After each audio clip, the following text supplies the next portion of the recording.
Wisconsin or U of W Madison researchers are testing the influence of Delta 8 and Delta 9 on driving ability.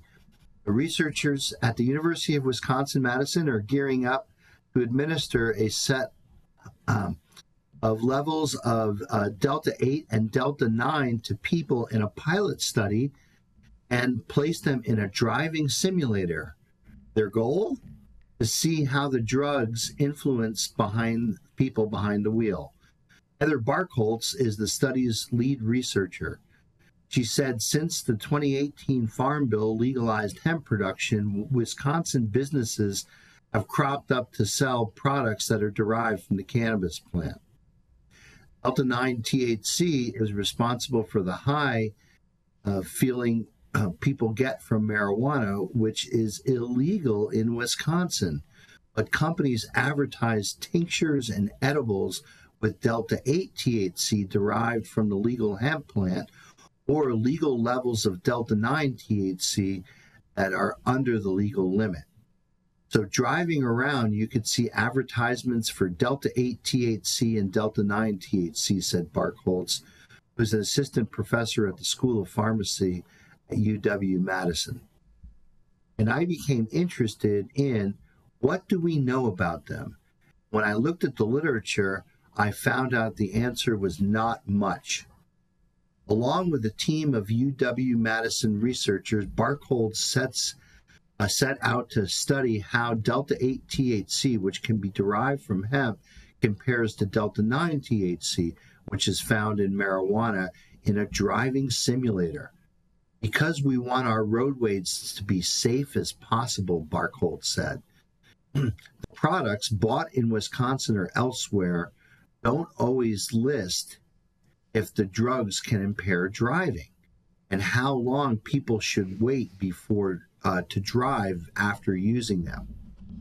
Barkholtz added, she hopes that her research can create standards for products containing Delta 8 THC. We suspect that they are still impairing, but that's not necessarily one-to-one compared with Delta 9 THC, Barkholtz said. Before the researchers can study how the drugs differ when it comes to driving, they'll need to run a pilot clinical trial. Barkholtz's team is recruiting participants currently. In the trial, people will sit in a driving simulator after being given a set dose of Delta 8 THC, Delta 9 THC, or placebo. Then their driving behavior and cognition will be tested. They'll do simulated driving experiments as close to the real world as we can get, Barkholtz said. In future, she hopes to run bigger studies that help law enforcement officers refine their sobriety tests to notice if people are impaired by THC on the road. Well, when you go to the faculty members' research page at the University of Wisconsin, it says the Barkholtz Toxicology Lab. And she's a toxicologist looking for, again, toxicological effects of drugs. So the Barkholtz Toxicology Laboratory focuses on detecting drugs of abuse in biological matrices and understanding their pharmacology in humans. We take an interdisciplinary approach to developing detection methods and curating data streams that inform public health. The Barkholtz Toxicology Laboratory's mission is to improve public safety and public health through transparency, standardization, and data analytics. Specifically, our work focuses on developing novel drug of abuse detection strategies and understanding the pharmacology of these compounds in humans. We take an interdisciplinary approach to solving real-world problems with direct impact on public safety and health. Well, I could probably bet $1 to a donut that she has an NIH grant turned into the NIDA, which is the National Institute of Drug Abuse, which is the NIH's arm to understands how drugs of abuse are interacting in the body and how they affect human behavior. When she says that there's nothing known about THC and driver impairment, that's not entirely accurate. There's a lot of work that's been done. There's a Yale study from 2015. I'll just read you the abstract real quick, where they looked at both alcohol and cannabis use. But rather than reading the abstract, I'll just cut to the chase. The results were not inconclusive. Epidemiological studies have been inconclusive on whether cannabis causes an increase in accidents. In contrast, alcohol, there's no question about it. Increase in alcohol content in the blood does lead to a higher risk of getting into a car accident. So in studying both, I guess they were also looking at combinations of, like, after you've had a few drinks and you smoke a joint.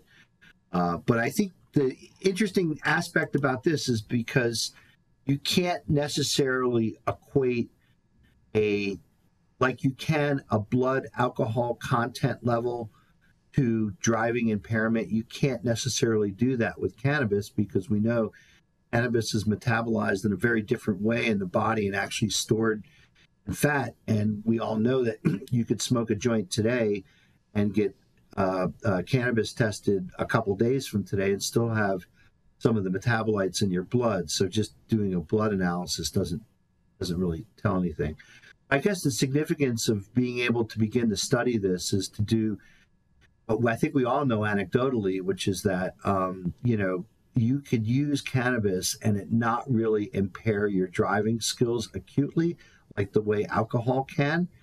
Now, I'm certain that that's a very subjective thing. I'm sure Dr. T would agree that cannabis affects people in different ways, and maybe 9 out of 10 drivers would be perfectly okay after smoking a joint and then driving a half hour later, where you're going to have that one driver who smokes a joint and needs to lie down for a couple hours before they can function properly. So it's going to be very subjective. But I like the fact that, and I would take it that she's again applying for NIH funding to now try to make the connection between THC use, and she's studying Delta 8, which I think is pretty interesting. Delta 8 is about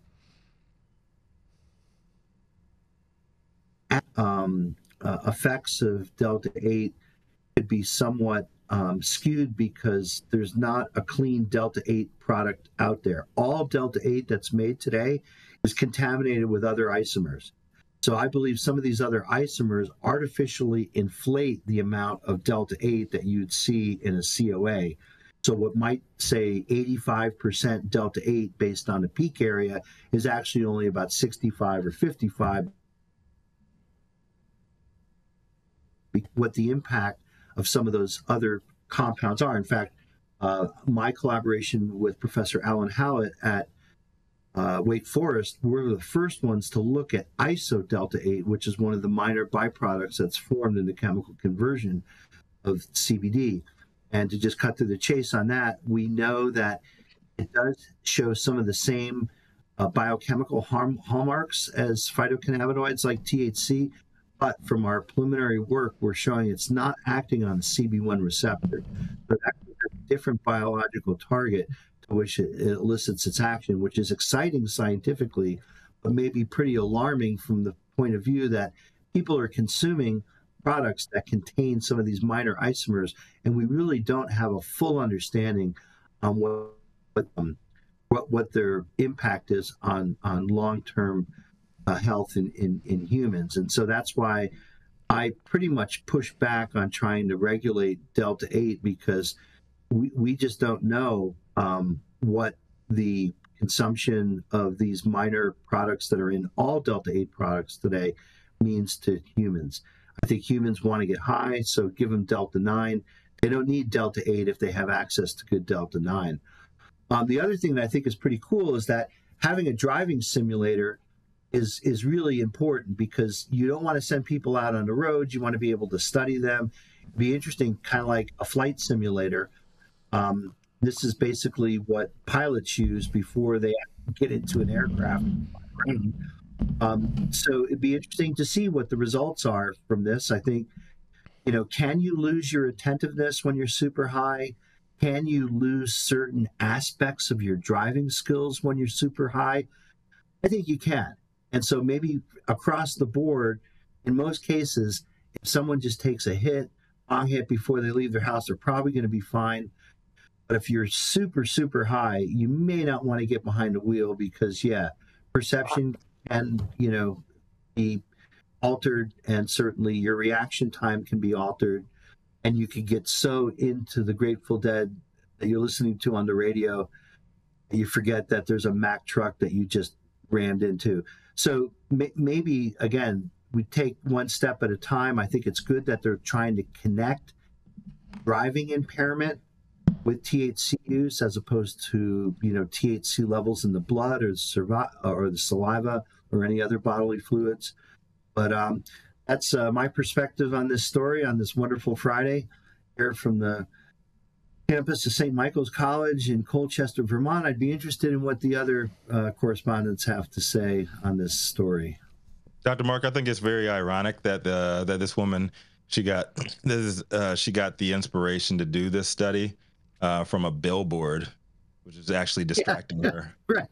Distracting her more than She's not paying attention to the road. She's looking at billboards. Oh my gosh. Billboards can be distracting, right? Right. Oh, the good ones are. No, those California little smart-assy ones where the guy who's doing it is like giggling to himself, tickled as he's typing it in. No, I think you made a good point. I don't think you should really want to drive or get behind the wheel of anything like that if you've had too much of any substance, right? So, I mean, I've definitely been too high to drive. I'm pretty sure, anybody who's got any experience for any amount of time with cannabis, we used to just... Yeah, I mean, just for example, I've taken a dab where I'm like, whoa, I'm totally glad I'm not behind the wheel of a car, right? You sit back in the chair and you're like, I need a minute or two to gather my thoughts, some really good live resin or rosin, right, Jenny? I mean, there's definitely times when you're like, whoa, I'm glad I'm not behind the wheel of a car. So, yeah, I don't think people are like bringing rigs in their car and ripping dabs going down the highway. I don't know, maybe they are. Well, shit, we used to. I used to have an ex who had an e-nail in his car. Terrible idea, by the way, also for many, many, many reasons. Well, like they make a lot of devices that are car friendly now that actually fit in your cup holders. I used to smoke in the car all the time, but that was young me when I didn't have the world to lose, and I don't know. I could. I do think smoking and driving is more of a younger thing. I think that's realistic. Yeah, I also have noticed as I get older, I just get higher. I don't know if it's because my job has become much more like regulatory in nature, and so I can't just sit there and smoke all day because I'm running dispensaries and cultivations and shit. Or is it because, I'm getting older and my tolerance just isn't what it is because I'm an old lady now? Maybe it's from the massive increase of THC percentage that we're seeing in all of this flower. I don't know, because I was eating 1,000-milligram edibles and I was taking dabs of, concentrates that were really well made. But back then, just because it said 1,000 milligrams didn't mean it was 1,000 milligrams. I mean, I remember when they used to use X's 2 days, Jason, as the strength. Jenny Beth did Jason, the I can't believe you just said that THC percentage might be the reason that she's getting higher. I was being sarcastic. You need to retract that. I was being 100% sarcastic. I know I did. Oh, okay. It's just because it was a sarcastic statement, Jesse. Jenny Beth, did that e-nail that your ex had, did it have a cigarette lighter power source? Yeah. Oh, what? Oh, yeah. Yeah. That's awesome. I mean, I've got videos of me driving down the road between Pueblo and Colorado Springs taking dabs like a jackass. That's like evidence. A jackass. That sounds like evidence. Not after 7 years.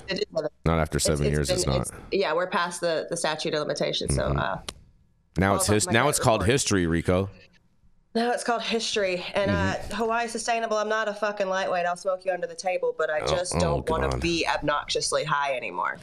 Dr. T, I mean, what do you think about this? They're saying that a part of the brain that basically doesn't affect any of your motor skills when you're driving is the main part that when you smoke you're enjoying. How nuts is that? You're on mute, Dr. T's mute. Yeah. I'm not sure I get the question. Do you mean the CB1 receptor? Yeah. Or? from my understanding of how I understood that story, and please, doctors, if I'm wrong, correct me. But basically, a portion of your brain that you don't necessarily use when you're driving is one of the main parts that is affected when you're consuming cannabis. Yeah, I didn't get that from the story. You know, motor coordination is definitely affected when using cannabis. That's you know, that's part of, and the CB1 receptors are everywhere. They're in your thalamus, which is a network of emotions and motor coordination. So yeah, I don't know where they're getting that. Dr. T with the double entendre there too. Motor coordination. Ooh.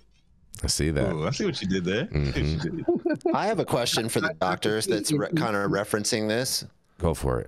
In your experience, musicians and people from all kinds of professional things like that, they report anecdotally having improvements of those things with cannabis. So like musicians often say, I play music better, which is all hand-eye coordination and all speaking multiple languages at once, especially if you read, write, and are listening to the music. So there's multiple things. That seems to contradict to me these very black and white studies of like, can you drive or can you not? Yeah, I mean, has anybody ever done any studies on that and like the relationships there? Well, how many people have you known who drive better using cannabis? I do. I've known many people that way. Jason, you drive terribly either way. No, I drive way better because I'm not as like trying to get somewhere. Jason, you forget how heavy your foot is when you're on weed. I mean, my foot is heavy. I also play piano, and there's a tipping point, right? There's a point of where I'm high and I'm just like in the flow and I'm grooving and I'm having a great time. And then there's a point where I take that extra dab that I probably didn't need to take, and now I'm just a little bit fumbly and I'm not doing the greatest. So I think there's a tipping point for me. That's just personal, you know. Maybe I'm a lightweight. That's what I'm asking the doctors, is because my personal experience is there's this wide spectrum of capabilities, and that somehow cannabis seems to amplify some capabilities, not diminish them. And I don't ever hear any studies about that. I don't hear any doctors even talking about that. It's always black and white. Can you drive or can you not? And there's all these other options. Well, the people who are funding the study are trying to look for a punishment, right? They're not trying to educate you, make you know better. They're trying to charge you with something, put you in jail, charge you with fines. And they're hoping that cannabis behaves like alcohol, but it doesn't. It's, you know, fundamentally different. It's not water soluble, right? And you can't detect it. It stays in your system longer, so you can detect it but not have any effect from it. So it's problematic. But look at who's funding the study. They're looking to punish you, right, for using cannabis, not educate you, right? And that's the problem. Hopefully, John, hopefully this study and others like it will create a body of literature that will ask the fundamental question. Right now, scientifically, the people who have investigated this says it's inconclusive. So I think when a new scientist like her sees this, they're like, inconclusive. I could come in and maybe do some research and try to make it, you know, either it is or it isn't. But maybe this will be the work that'll create a body of scientific literature that'll tell us emphatically, I think what we already know anecdotally, which is that it's not like alcohol where you can take a certain amount and have a certain blood content and you shouldn't be behind the wheel. I think what I'm hearing, like, I totally agree with what you said, Jenny. You could be high to the point where it doesn't really affect your motor skills and you're not really having any increased chance of getting into a car accident, but you could get totally stoned where maybe just for a few minutes or, I don't know, a fleeting period of time, your CB1s are completely overwhelmed and like you just want to sit down on the couch and you don't want to be behind the wheel. Hopefully this study will be an objective evaluation in that way, John, and it'll be something, again, where maybe in the future we'll be able to correlate cannabis use to impairment if it exists. right now it's inconclusive that it does exist. And it won't ever exist because of the variability of how people respond to the plant. They're going to be chasing this forever and never going to find anything. But if they had the desire to educate you, they could reduce accidents by simply doing studies to educate you. Some people can take 100 milligrams and drive 6 hours, no problem, while some people can take 5 milligrams and they don't go. There's some people who have smoked the flower and passed out, right? You know, what's happening there? If you're sitting there smoking as you're driving, that's not a good idea, right? And so you just need to know yourself and understand how this plant works for you and avoid these situations. But I'm not looking to put anybody in jail for it or punish people for it, or you know, just educating will reduce the harm, not punishment. I kind of like what Victoria did, right, in Australia, is they've changed it to where it's not an automatic 6-month suspension because you had cannabis in your system. They want to look for things like signs of visible intoxication, so like actual impairment, as opposed to just, is there cannabis in your system or not? You know where they should be looking, Jenny? They should just be looking in their ashtray. That'll tell them everything. Unless I took a dab. I know they probably have Q-tips in there then. Unless they ate an edible. Just saying. They're just high off their ass on parody gummies. All right, moving right along. Moving right along. We're going to roll into our final commercial. We're going to be right back.